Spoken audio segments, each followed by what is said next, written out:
বাড়িতে কেউ আছেন? কে কোথায় আছেন? একটু বেরিয়ে আসুন।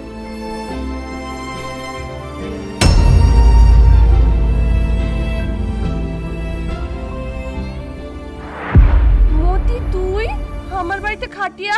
খাটার ভিতরে কার লাশ আছে? তুই বা বিদেশে কবে বাড়ি ফিরলি? আজকে এসেছি চাচি, আর খাটিয়ার ভিতরে আপনার ছেলের লাশ আছে। হ্যাঁ, আমার ছেলে লাশ মানে? আমার ছেলে লাশ তুই কোথায় পেলি?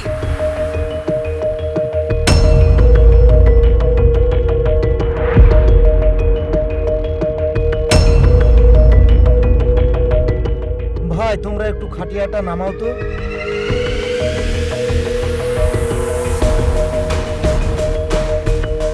ভাই, তোমরা এখন আসতে পারো। ঠিক আছে ভাই।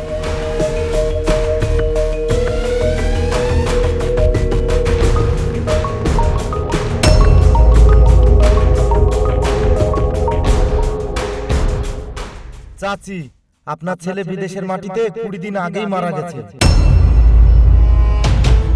আপনারা তো কোনো খোঁজ খবর নেবেন না। আমি এই গ্রামেরই ছেলে।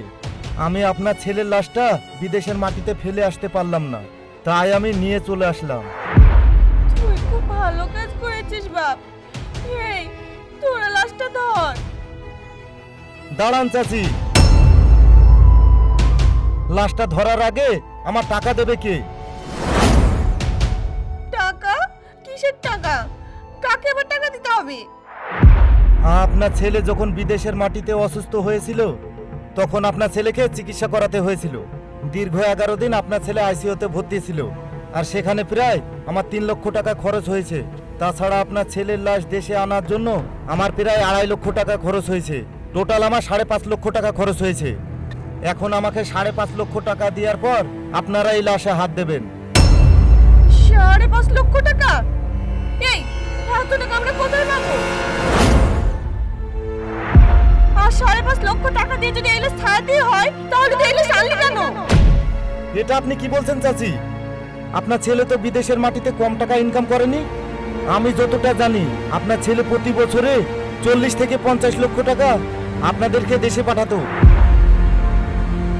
আর আপনারা কিনা মাত্র 5.5 লক্ষ টাকার জন্য আপনার ছেলের লাশটা নিতে চাইছেন না।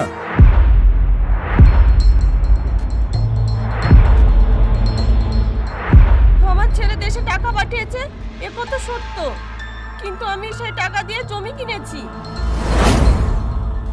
তারপর আমার ছেলে বিদেশে যাওয়ার আগে যে টাকাগুলো ধার করেছিল, সে টাকাগুলো আমি শোধ করেছি। তাছাড়া সেই টাকা দিয়ে এই বাড়ি করেছি। তাছাড়া ছোট ছেলেকে একটা বুলেট গাড়ি কিনে দিয়েছি, আইফোন কিনে দিয়েছি। তাছাড়া এই মেয়ে তানিয়াকে একটা স্কুটি আর আইফোন কিনে দিয়েছি। আর আমার বড় মেয়ের বিয়েতে 15 লক্ষ টাকা খরচ করেছি। আর জামাইয়ের ব্যবসা করার জন্য 20 লক্ষ টাকা দিতে হয়েছে। তাহলে তুই বল, আমার কাছে কি কোনো টাকা আছে? এখন 5.5 লক্ষ টাকা দিয়ে এই লাশ নিয়ে আমার লাভ কি? নাউজুবিল্লাহ। চাচি, আপনি আসলে শান্তর মা তো? এই, মুখ সামলে কথা বলবি। আমি শান্তর মা না মানে? তুই কি প্রমাণ করতে চাইছিস? আপনার কথাতেই তো মনে হচ্ছে চাচি, নিজের ছেলের লাশ সামনে রেখে এইভাবে কেউ কথা বলে? আপনার ছেলে বিদেশের মাটিতে নিজের রক্ত পানি করে, নিজের সুখ বিসর্জন দিয়ে টাকা ইনকাম করে আপনাদের জন্য দেশে পাঠিয়েছে, আর আপনারা কিনা এখন সেই ছেলের লাশ নিতে চাইছেন না। আমি এত কিছু বুঝি না চাচি। আমার 5.5 লক্ষ টাকা খরচ হয়েছে, এখন সে টাকা কে দেবে? কে টাকা দিবে সে কথা আমি বলতে পারবো না। ওই লাশ তো এখান থেকে নিয়ে যা। ওই লাশ থেকে পচা গন্ধ বার হচ্ছে। প্রয়োজন হলে তোর বাড়িতে তুই নিয়ে যা। আর এই যে রাজা ভাই, তোমাকে তো তোমার বড় ভাই অনেক ভালোবাসতো। তার কষ্টের টাকা দিয়ে তুমি বুলেট গাড়ি কিনেছো, আইফোন কিনেছো। তোমার ভাইয়ের লাশটা ছাড়িয়ে নাও। না না মতি ভাই, আমি এটা করতে পারবো না। বাইক মোবাইল প্রত্যেকটা ছেলের একটা নেশা। আমি আমার বাইক মোবাইল বিক্রি করতে পারবো না। উনি যেটা বলেছে সেটাই ফাইনাল। দরকার হলে তুমি এখান থেকে লাশটা নিয়ে চলে যাও। আর এই যে তানিয়া বোন, তোমার ভাই তো তোমাকে স্কুটি আর মোবাইল কিনে দিয়েছিল, তাহলে তুমি ওইগুলো বিক্রি করে দিয়ে তুমি তোমার ভাইয়ের লাশটা ছাড়িয়ে নাও। মতি ভাই, মুখে যা আসছে তাই বলছো কেন? স্কুটি আর আইফোন কলেজে নিয়ে গেলে আলাদা একটা সম্মান পাই। আমি আমার সম্মান বিক্রি করে আমার ভাইয়ের লাশ ছাড়াতে পারবো না। বাহ, তোমাদের কথা শুনে মনে হচ্ছে এইসব সয় সম্পত্তিগুলো তোমাদের নিজের টাকায় উপার্জন করা।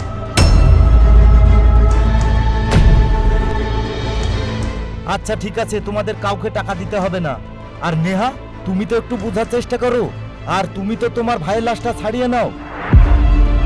আমি এত টাকা কোথায় পাবো? আমার বিয়েতে লক্ষ লক্ষ টাকা খরচ হয়েছে, আর আমার মায়ের কাছে অল্প কিছু টাকা আছে। আর এখন যদি ওই টাকা দিয়ে আমার ভাইয়ের লাশটা ছাড়াতে যায়, তাহলে আমি আমার হাজবেন্ডের ব্যবসা দাঁড় করাতে পারবো না। তোমার মা তো বললো তোমার স্বামীকে ব্যবসা করার জন্য 20 লক্ষ টাকা দিয়েছে, তাহলে সেই টাকার মধ্যে থেকে 5.5 লক্ষ টাকা দিয়ে তুমি তোমার ভাইয়ের লাশটা ছাড়িয়ে নাও। আপনি চুপ করুন, আপনি আর কোনো কথা বলবেন না। এমনিতে আমার বিয়েটা হচ্ছিল না, যৌতুকের লোভ দেখিয়ে বিয়েটা হয়েছে। এখন যদি ওই টাকার মধ্যে থেকে 5.5 লক্ষ টাকা দিই, তাহলে আমার ডিভোর্স হয়ে যাবে। না না, আমি এসব ঝামেলার মধ্যে পড়তে পারবো না। বাহ, তোমার ভাইয়ের লাশের থেকেও তোমার কাছে তোমার স্বামীর ব্যবসাটাই বড় হয়ে গেল। তোমার বিয়ের সব খরচ তো তোমার ভাইই পাঠিয়েছিল, তাই না? তোমাদের ভাই আমাকে বিদেশে কি বলতো জানো? আমার ভাই বোন আমাকে খুব ভালোবাসে, আমি নিজের জন্য কিছুই করব না, আগে আমার ভাই বোনগুলোকে প্রতিষ্ঠিত করব, আর ওদের প্রতিষ্ঠিত হওয়ার পরে আমি আমার নিজের জন্য করব। আজকে তো তোমরা প্রমাণ দিয়েই দিলে তোমার ভাইকে কতটা ভালোবাসো। যাই হোক, বিদেশ থেকে তোমার ভাইয়ের লাশটা এনে আমি নিজেই বোকা হয়ে গেছি। লাশ এখান থেকে নিয়ে যা, কোনো ঝোপ জঙ্গলে ফেলে দে, শিয়াল কুকুরে ছিঁড়ে ছিঁড়ে খা।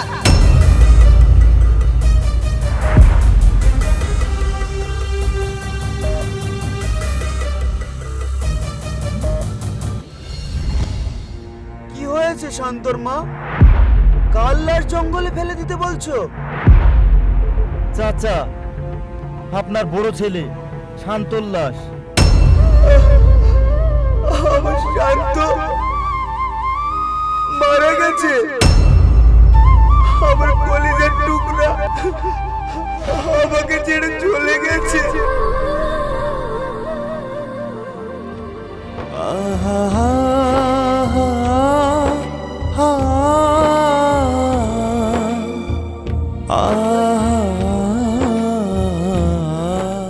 কোথায় আমার শান্ত? কোথায়?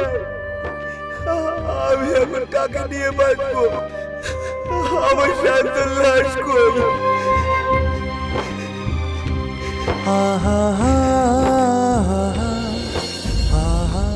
চাচা, আপনার ছেলের লাশ খাটিয়াতে আছে। এখন কথা হচ্ছে লাশটা নিতে গেলে 5.5 লক্ষ টাকা দিতে হবে। আপনি তো এখানে ছিলেন না, এখানে অনেক ছোট বড় কথা হয়ে গেছে।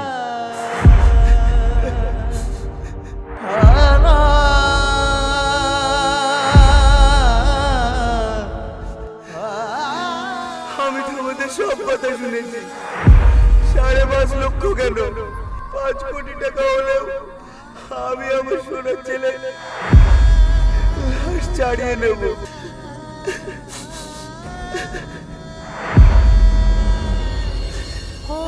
আমার তো চোখ নেই, আমি আমার কিডনি বিক্রি করে দিয়ে হলেও আমি আমার সোনার ছেলের লাশ ছাড়িয়ে নেব। কাউকে টাকা দিতে হবে না।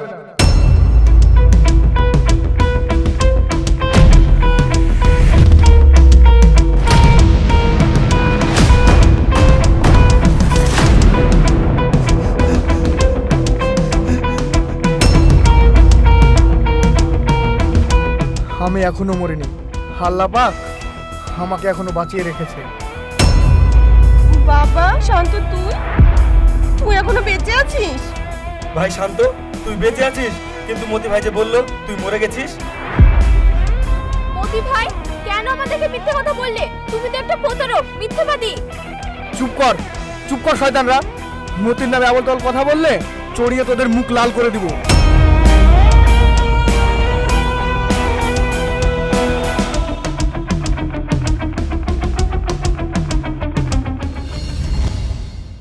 আব্বা, আব্বা তুমি কেমন আছো? তুমি আর কান্না করো না, তোমার ছেলে এখনো বেঁচে আছে।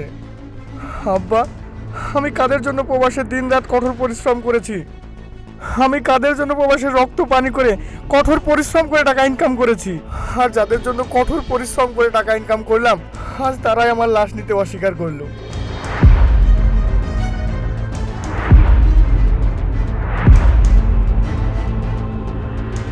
আমি 5টা বছর বিদেশের মাটিতে কঠোর পরিশ্রম করে টাকার পাহাড় তৈরি করেছি। আমি প্রতি মাসে আমার মায়ের অ্যাকাউন্টে টাকা পাঠিয়েছি, আর সেই টাকা দিয়ে আমার ভাই বোন সবাই তাদের শখ পূরণ করেছে। ছোট্ট একটা কারণের জন্য আমি কিছুদিন জেলে ছিলাম, আর সেই জন্য আমি তোমাদের সঙ্গে কন্ট্যাক্ট করতে পারিনি। আর তোমরাও তো আমার সঙ্গে যোগাযোগ করার চেষ্টা করোনি। আর আমি আমার বন্ধু মতির কথা শুনে আজকের এই নাটকটা সাজিয়েছিলাম। মতি, তুই একদম ঠিক কথা বলেছিলি, তোর কথাগুলো অক্ষরে অক্ষরে মিলে যাচ্ছে।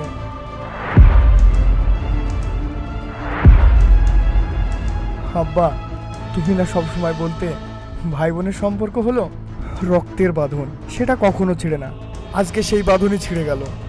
আজকে নিজের গর্ভধারিণী মা সে বললো লাশটাকে নেওয়া যাবে না, লাশটাকে ফেলে দাও, কুকুর শিয়ালে ছিঁড়ে ছিঁড়ে খাক। আর এই যে আমার ছোট বোন তানিয়া, সে নাকি তার স্কুটি আর মোবাইল বেচে আমার লাশটাকে ছাড়াতে পারবে না। তার স্কুটি আর মোবাইল নাকি তার সম্মান, সেগুলো বেচে আমার লাশ ছাড়ানো যাবে না। আর এই যে আমার আদরের ছোট ভাই, সে কি বললো? সে বলল নাকি বাইক তার শখ। হ্যাঁ, আমিও বলছি প্রত্যেকটা ছেলের জীবনেই বাইক হলো একটা শখ, কিন্তু বাবা এই শখের পিছনের মানুষটাকে। আর এই যে তোমার বড় মেয়ে, তার বিয়েতে লক্ষ লক্ষ টাকা খরচ করেছো, আর তার হাজবেন্ডকে 20 লক্ষ টাকা দিয়ে ব্যবসায় দাঁড় করিয়ে দিয়েছো, তার পিছনের মানুষটাকে। আর সেই মানুষটাই হচ্ছে কিনা আমি। আর আজ কিনা তোমরা সেই মানুষটার লাশটা নিতে অস্বীকার করলে। এখন আমি ভালো করেই বুঝতে পেরেছি, টাকা ছাড়া এই দুনিয়ায় কিছু করাও যায় না, আর টাকা ছাড়া চলাও যায় না। সে যাই হোক, আমি সবসময় ভাবতাম আমার ভাই বোনরা আমাকে অনেক ভালোবাসে, কিন্তু আজকে তো নিজের চোখেই দেখে নিলাম যে আমার ভাই বোনরা আমাকে কতটা ভালোবাসে। বাবা, তুই কোথায়? আমার কাছে একটু আয় তো, আমি তোর মুখে হাত বুলিয়ে দিই। আব্বা, তুমি চোখে দেখতে পাও না? না রে বাবা, আমি চোখের চিকিৎসা করাইনি।